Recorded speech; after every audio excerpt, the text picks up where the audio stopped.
Hello and welcome to Love Anything Art. So glad to see you here. This is kind of a continuation from last video. This is the cane that I made in that video. If you're here for that pattern, I will leave a link below for you to check out that wonderful, crazy, groovy pattern I made. But if you're here for the idea and the experiment I'm going to try, well then, stay tuned, because you're in for a treat. I am going to just cut off a fairly thick piece, and I'm going to do 2 of those. And this experiment is going to be using translucent clay over colored clay. I've never done this. I've seen some other wonderful polymer clay artists do this, and I always kind of wondered about it and wanted to try out some experimenting. So I thought, you know what? I'll just make a video and have a little bit of fun here, guys. So just take your clay, whatever you're going to use, and you'll want to cut out some shapes. So you're going to need a cutout. I love making my own out of paper. It's my thing. It's cheap. And I can kind of customize my shapes that I want to make. So maybe you like doing that too. I hope so. I'm going to set that aside for now, and then I'm going to place my rolled out clay on a piece of paper. This so it doesn't stick to the surface. And then I'm going to use a stencil. And I just chose this one. It has like flowers and random patterns. I kind of liked the idea of having big and small little openings. So kind of decide where you want it to lay on your clay. You can also take your cutout or your paper cutout and kind of hold it on the back side so you can kind of see how it would look if that particular part was cut out. Decide where you want to lay it. If it's not a big deal to you, just lay it down and then roll it into place. You basically want to roll it to where all of the clay comes up through the stencil. That way you don't have any of your paint that you're going to put on there leak out the sides, and it gives you a nice crisp texture and pattern that comes through.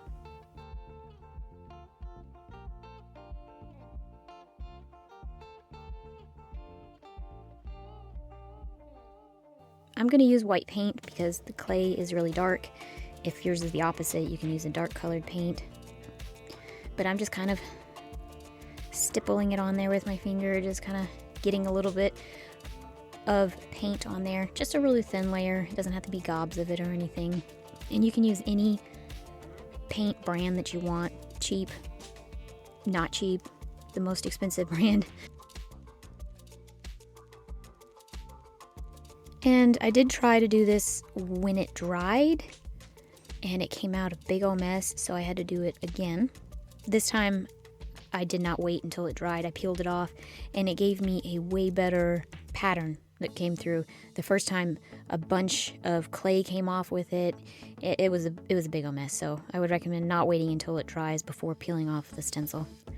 And then you can lay it there, let it dry, and then you can go on to the next step.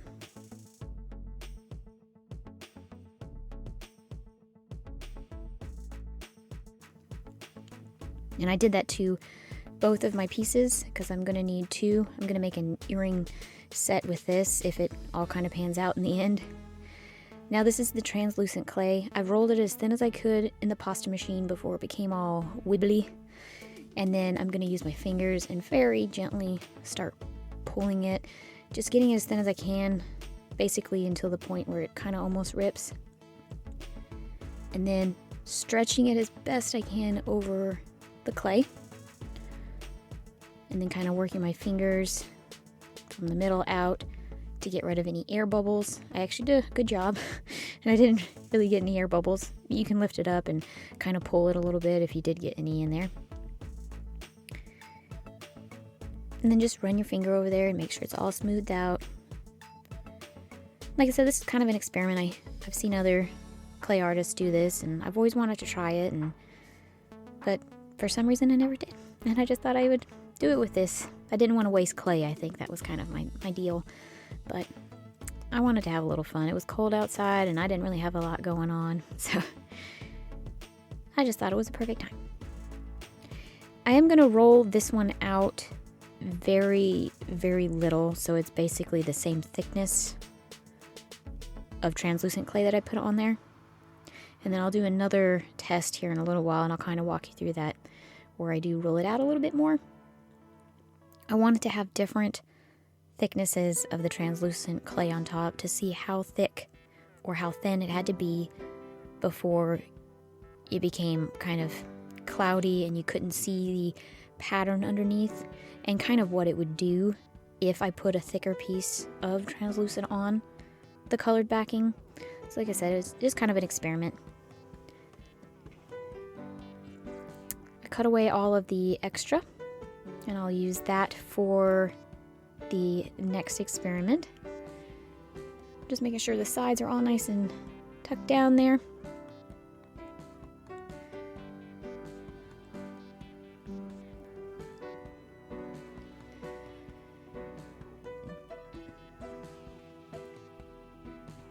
I don't know, it looks kind of fun underneath that translucent clay. It looks kind of like fireworks. It's kind of wild. I kind of like it. And then just you'll cut out your shape. Like I said, I'm using the paper cutout. Just kind of placing it on there, seeing how it's going to look if I cut it out. Kind of just get an idea and a feel for it. This is a big decision, guys. You got to decide. You don't want it to come out looking like poop.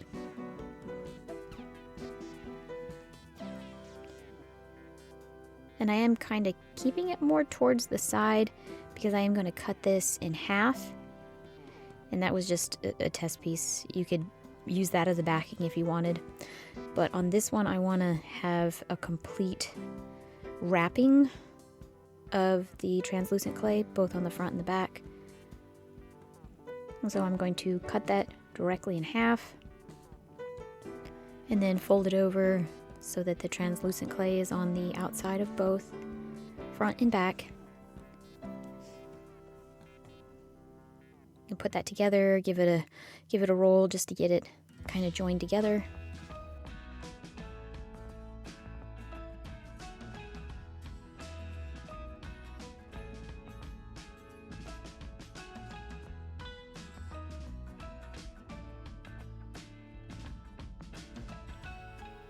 And then cut out your shape.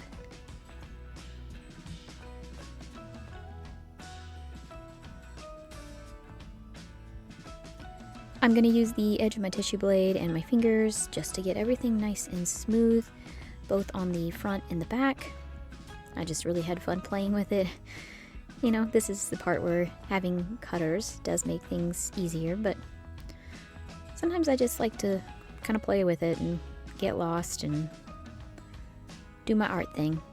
And you'll see it's not perfect there on the corner, but I can just go ahead and just cut that little piece away and it's all good.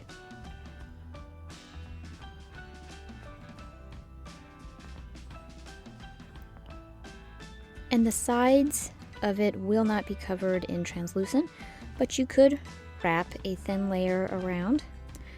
But I thought, you know, why not have that contrast between the sides and the front and back?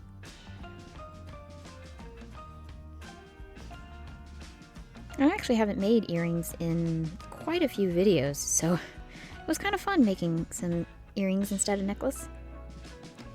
I have this little triangle cutter, so I'm going to use that to try to cut out a small shape in the middle. Kind of just center it on there, figure out where I want it. If you have a circle cutter and you're using a circle, you could do those too. Maybe put a little, if you have a star cutter, you could use a star or a heart. Really just kind of experiment and put it on the clay, see which one you like best, and then just use that. But the outside is kind of a triangle, so thought I'd use that.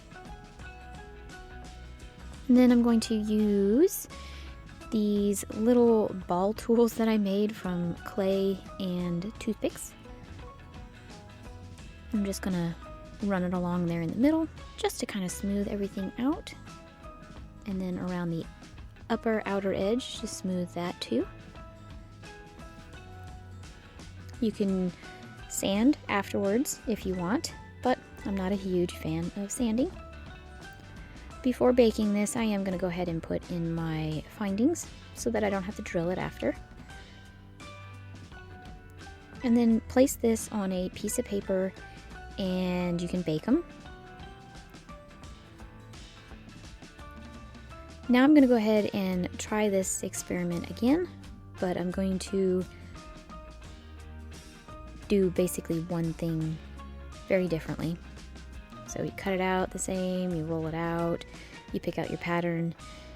I am going to use a different pattern that I did on the previous one, and that's just because this is actually my favorite stencil that I have, and I just pulled out all of my stencils, put it on top of my clay, and thought that it looked really, really nice. So I decided to go with this one.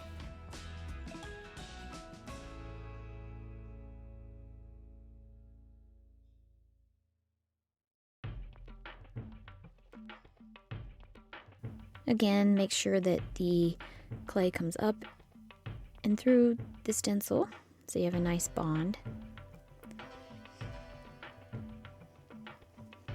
This would have been fun if I used some red paint maybe. Maybe it would have came out a little bit different, or maybe some yellow. But I went ahead and tried the white paint again. I thought this pattern looked just stellar on the clay. You could actually just cut out a shape like that right there and have something.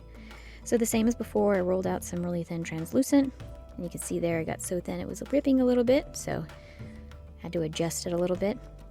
This one I am going to put a little bit more pressure when rolling it so that it is flatter and thins out the translucent clay a little bit more. I want to see if the pattern shows through better, or exactly kind of what happens when making the translucent clay thinner. And I made a little custom shape. It's like a teardrop shape.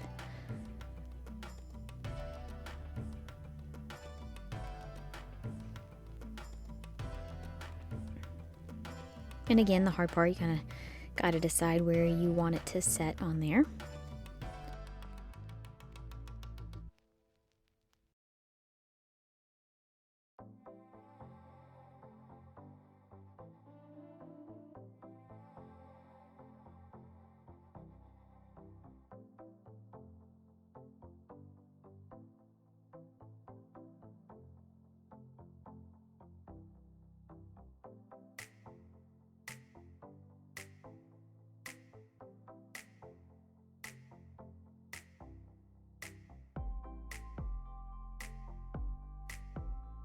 And for my backing, I'm just taking the scraps that has the translucent on it, and I'm just going to chop it up and kind of mix it together a little bit, and then roll it out and place that on the backing. So it's not going to be a solid translucent backing. Kind of see what it looks like, see if it does anything.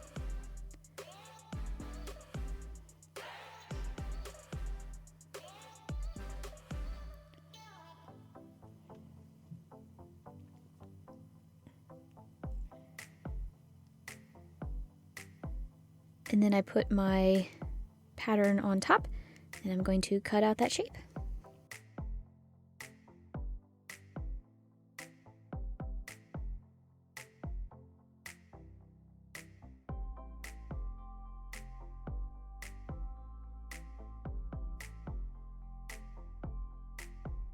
Use a circle cutter, place it as close to the middle as possible, and cut out a circle.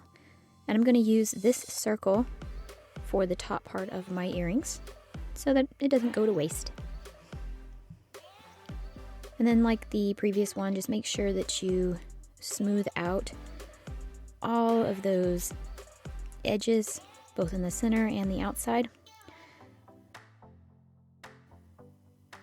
And I do need to fix up the outside of my piece. You can see it's kind of uneven, so I did that, and now it's nice and smooth. And I will place in my findings before baking. Need one for the bottom and then one for the top. And then I'll use a stud on the back as the earring hook. All right, so it is baked, and you can already see that the translucent has done its job and kind of faded a little bit. But the difference between the two here, you can see that on the right one that the colors are a little bit more bold, and then on the left side they're a bit more dulled and they're kind of more of a cloudy or yellowy kind of a color. Especially on the back there, you can kind of see that it's yellowed a little bit. So what I'm going to do is resin one of each of the pieces and then compare them so that you can kind of see what it looks like after. And this is the resined and not resined. The resined is on the right. It brings those colors out. It makes it so that the translucent actually looks a little bit more translucent. So you can kind of see the difference between the two here.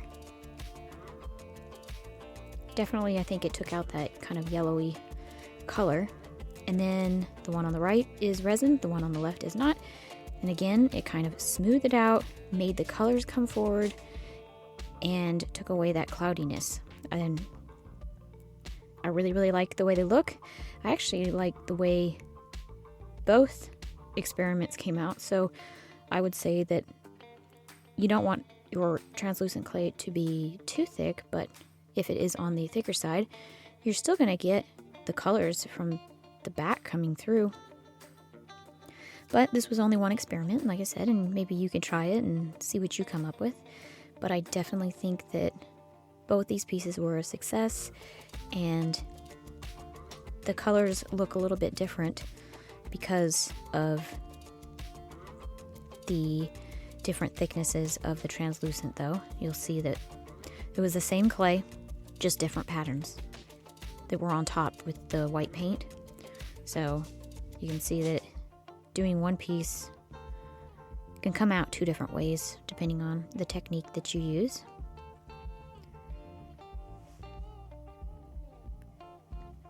I am going to resin the back sides of the triangle ones, but I did not resin the teardrop ones on the back. Totally up to you if you wanted to do that. I hope you enjoyed this experiment. I did learn a little bit about translucent clay, and that's kind of what the idea of the video was. I think that translucent clay can be a good friend to polymer clay artists. We just gotta do a little experimenting. Thank you so much for watching. Bye!